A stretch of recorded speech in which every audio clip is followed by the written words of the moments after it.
اللہ نے کہا نہ کسی کے قیمتی کپڑے چلیں گے، نہ کسی کا قیمتی شو چلے گا، نہ کسی کا قیمتی ٹائی چلے گا، نہ کوئی عالیشان بنگلوں میں رہنے والے لوگ جو اپنے گھروں میں کپڑے یوز کیا کرتے تھے آج وہ چلا کریں گے۔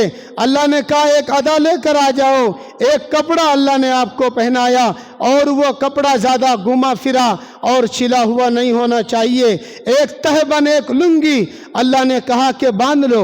وہ لنگی باندھنے کے بعد اللہ نے آپ سے کہا ایک چادر لپیٹ لو۔ وہ چادر لپیٹنے کے بعد اللہ نے کہا کہ لوگوں ارادہ بنا لو، ارادہ بنا لو کہ میں کہاں آ گیا، میں کس لباس میں آ گیا، میں محلوں میں رہنے والا غریبی لباس میں آ گیا، میں امیروں کی زندگی گزارنے والا غربت کا لباس پہن لیا۔ غریب نے بھی سوچا میں غریبوں میں زندگی بسر کرنے والا، آج امیر اور غریب ایک لائن کے اندر ہو گیا۔ ارے لوگوں آج سفر میں جانے والے لوگوں کے حالات کو دیکھ لو، آج وہاں پتہ نہیں ہوگا، ایک ہی صف میں کھڑے ہو گئے محمود و ایاز، نہ کوئی بندہ رہا نہ بندہ نواز۔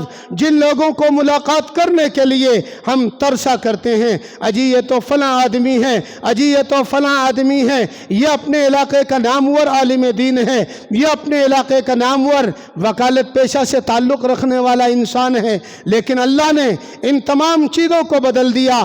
وہاں علاقے کا عالم دین بھی اسی لائن میں کھڑا ہے، وہاں علاقے کا مالدار بھی اسی لائن میں کھڑا ہے، وہاں علاقے کا امیر اور غریب بھی اسی لائن کے اندر اللہ تعالیٰ نے کھڑا کر کے کہلوا دیا کہ حج میں جانے والے لوگوں تمہیں پہلے ارادہ کرنا پڑے گا، ایک ارادہ احرام کا، دوسرا ارادہ تلبیہ کا۔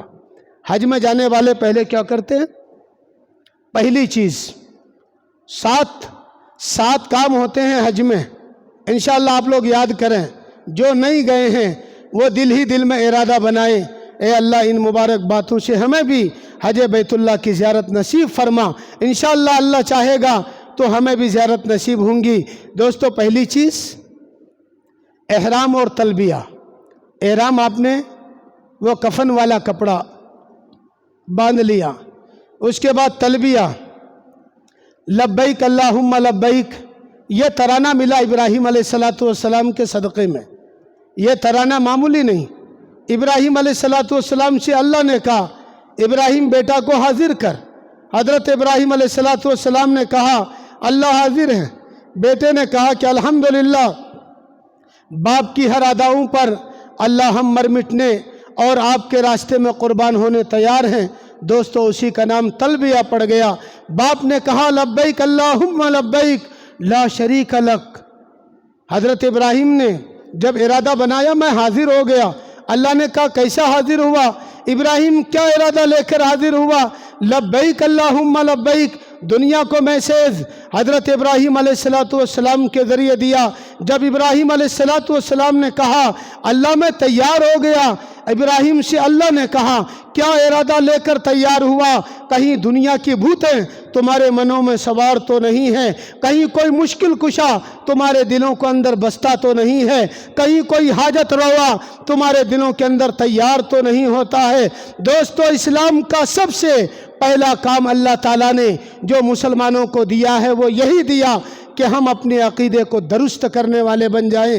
ابراہیم علیہ السلام سے بھی اللہ نے یہی کر کے دکھایا۔ جب حضرت ابراہیم نے کہا لبیک اللہم لبیک، ابراہیم نے اللہ سے کہا اے اللہ میں حاضر ہو گیا۔ اللہ نے کہا کیا ارادہ لے کر حاضر ہوا؟ کیا تمہارے ارادے میں کچھ کمی ہے؟ حضرت ابراہیم نے کہا لا شریک لک، اے اللہ کوئی میرا شریک نہیں ہے، تیرے علاوہ کوئی میرا ساجی نہیں ہے، اے اللہ تو ہی ہے، اللہ لا الہ الا ہو، پالنہار تو ہی بن کے آیا، اے اللہ تو ہی نظام چلاتا ہے۔ اللہ تبارک و تعالیٰ نے حضرت ابراہیم کی اداؤں کو قبول کر لیا۔ اسی طرح اللہ نے آنے والے حاجیوں سے کہا ارادہ لے کر آؤ، ارادہ لے کر آؤ۔ احرام اور تلبیہ دو چیزیں، جب احرام باندھا تلبیہ پڑھا الحمدللہ آپ تیار ہو گئے۔ اب تیار ہونے کے بعد اللہ نے کہا کہ اکڑ کے چلو، اکڑ کے چلو۔ خانہ کعبہ کا طواف، اس کے بعد نمبر آیا خانہ کعبہ کا طواف کا۔ اللہ نے کہا اکڑ کے چلو۔ آج کے زمانے کا ایک انسان اپنے دلوں میں ارادہ بنایا، اے اللہ مسلمانوں کی بڑی آبادی دنیا میں بچ چکی ہیں، اے اللہ مسلمانوں کی بڑی بڑی طاقتیں آج دنیا میں آ چکی ہیں، کیا ہم ان ارادوں کو کینسل کر دیں جو 1400 سال پہلے تیار ہوا یا اس سے پہلے تیار ہوا؟ اللہ تبارک و تعالیٰ نے فرمایا نہیں، ان ارادوں کو آپ ترک نہیں کر سکتے، چاہے پوری دنیا کے اندر اسلام کا بول بالا ہو جائے، اس کے باوجود ان اداؤں کو باقی رکھوں گا جو ادائیں پہلے بڑوں نے کی ہیں۔ الحمدللہ پوچھنے والے نے پوچھا، جواب دینے والوں نے کہا تمہارا منشا نہیں چلے گا، تمہارے ارادے نہیں چلیں گے، وہی ارادہ چلے گا جو پہلے سے چلا آ رہا ہے، اکڑ کے چلو، تاکہ جب ارادہ مکہ اور مدینے میں غیروں نے کیا تھا کہ مسلمان کمزور ہیں، اس کمزوری کا اظہار ختم ہو جائے۔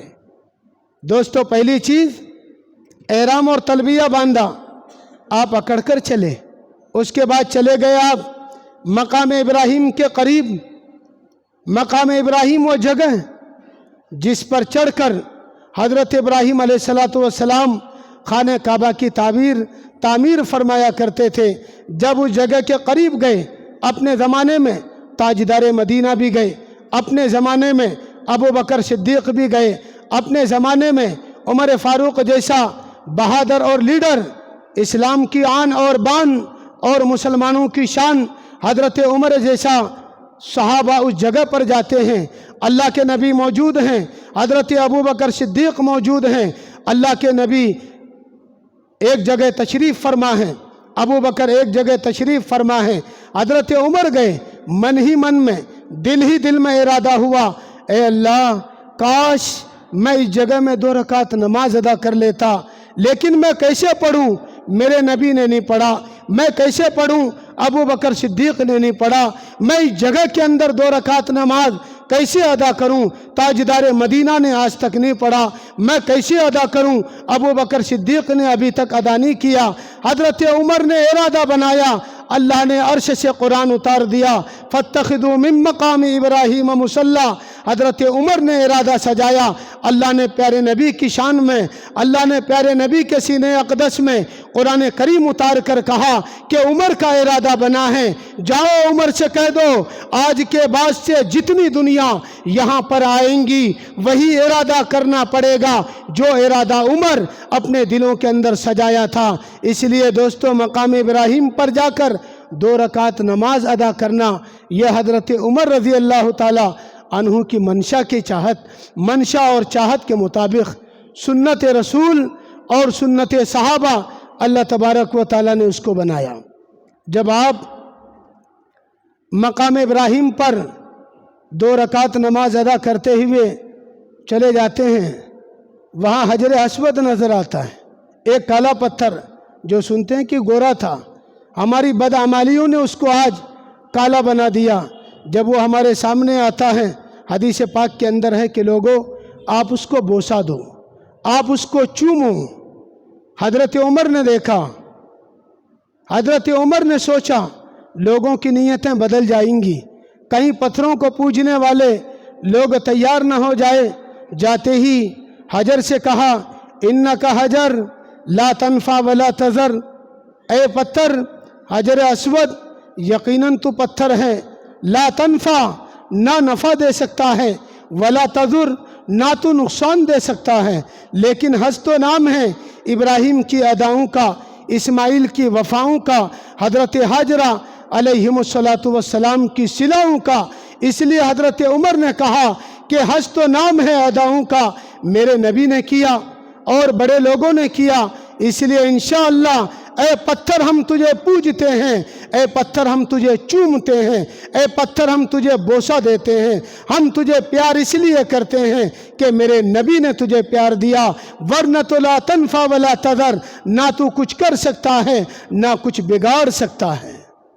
جب وہاں سے چلے گئے، الحمدللہ جاتے ہوئے آپ عرفات کا میدان دیکھیں گے، اس سے پہلے دوستو آپ جمرات، رمی جمرات دیکھے، صفا مروہ اس سے پہلے دیکھے، وہ جگہ جہاں اماں دوڑتی ہیں، حضرت جبرائیل کو بھیجا، جاؤ اسماعیل پریشان ہیں۔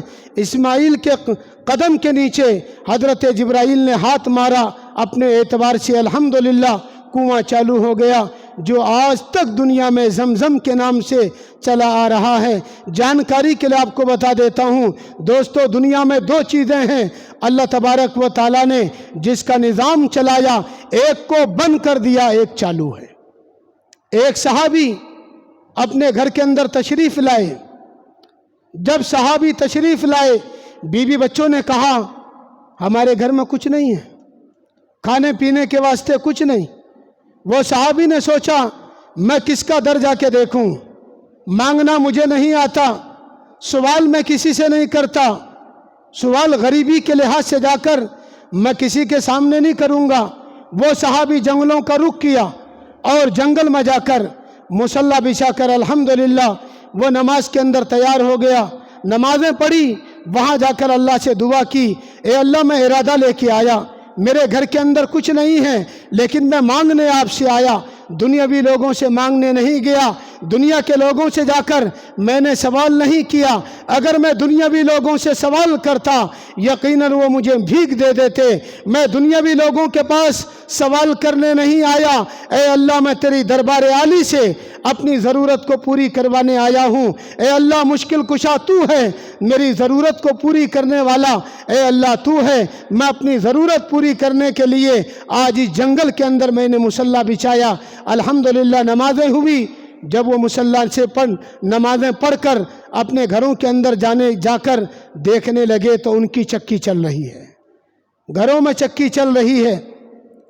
بچوں سے پوچھا آٹے کا نظام کہاں سے ہوا؟ کہ الحمدللہ اللہ نے کسی طرح نظام کر دیا۔ کہ تم نے کیا کیا؟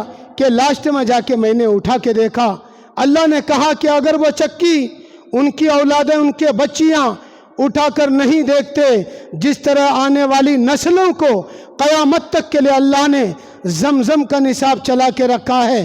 اللہ تبارک و تعالیٰ نے کہا اے صحابی اگر تمہاری اولاد اپنی نظروں سے اٹھا کر نہ دیکھتی قیامت تک میں اس چکی کو چالو رکھتا، لیکن تمہاری اولاد کی نظر پڑ گئی اس لیے اس کو میں نے بند کر دیا۔ دنیا میں دو چیز ہیں اور تیسری چیز کوئی نہیں جس کو اللہ تعالیٰ نے اس طرح چلایا ہو۔ دوستو صفا مروہ پر گئے، وہاں سے جا کر آپ مینا اور عرفات کے میدان میں گئے، عرفات میں ٹھہرنا ہے، مینا میں جا کے کنکریاں آپ کو مارنی ہیں۔ یہ 6 کام ہو، 5 کام ہو گئے، 5ویں کام کے بعد 6واں کام آپ کو قربانی کرنا ہے۔ جب عرفات کے میدان سے نکل کر حاجی اپنے اپنی جگہوں پر جاتے ہیں، آپ اس سے پوچھئے گا کیا ارادہ لے کر جاتے ہیں؟ وہ کہے گا جی ہم انشاءاللہ قربانی کے ارادے سے جاتے ہیں۔ 6 کام مکمل ہو گیا، احرام تلبیہ باندھا دوستو اور عمل کیا، اس کے بعد مقام ابراہیم پر گئے، حجر اسود کا بوسہ دیا، صفا مروہ پر گئے، مینا اور عرفات کے اندر گئے، اس کے بعد جا کر وہ حاجی قربانی کیا۔ الحمدللہ 10ویں تاریخ ہو گئی، مکۃ المکرمہ کا مبارک سفر اب اس کے لیے مکمل ہو گیا۔ اللہ تبارک و تعالیٰ نے کہا اے کلمے کا آدھا جز اے لوگو تم نے مکمل کر دیا، ابھی آدھا کلمہ محمد الرسول اللہ باقی ہے۔ اب خانہ کعبہ سے نکل کر مکۃ المکرمہ کی وادیوں سے نکل کر حاجیوں کو اعلان ہوتا ہے قربانی کر لو اور نکل جاؤ آمنہ کے در یتیم کے شہر میں، نکل جاؤ تاجدار مدینہ کے شہر میں، نکل جاؤ اس شہر میں جس شہر کے بارے میں میرے نبی نے کہا من زار قبری وجبت لہو شفاعتی۔ اللہ کے نبی نے کہا لوگوں جو میرا روزہ دیکھے گا، لوگوں جو میری قبر کو دیکھے گا، لوگوں جو مدینۃ المنورہ آ کر میرے روضہ اقدس کو دیکھے گا، من زار قبری وجبت لہو شفاعتی۔ لوگوں دنیا کے اندر اگر رہتے ہوئے مدینۃ المنورہ میں آتے ہوئے اللہ کے نبی کی قبر مبارک کو تم نے اگر اپنی نظروں سے دیکھ لیا وجبت لہو شفاعتی۔ اللہ کے نبی نے کہا میں تمہاری شفاعت کرواؤں گا۔ اللہ نے کہا میں اس کو دنیا کے اندر بخشے اور بخشایا بنا دوں گا، گناہوں کو دھو دیا۔ حاجیوں سے پوچھ لیجئے، حج میں جانے والے لوگوں سے آپ پوچھ لیجئے، 6 کام انہوں نے کیا، گناہ دھل گیا، مکمل گناہوں سے حاجی الحمدللہ مکۃ المکرمہ میں پاک ہو گیا،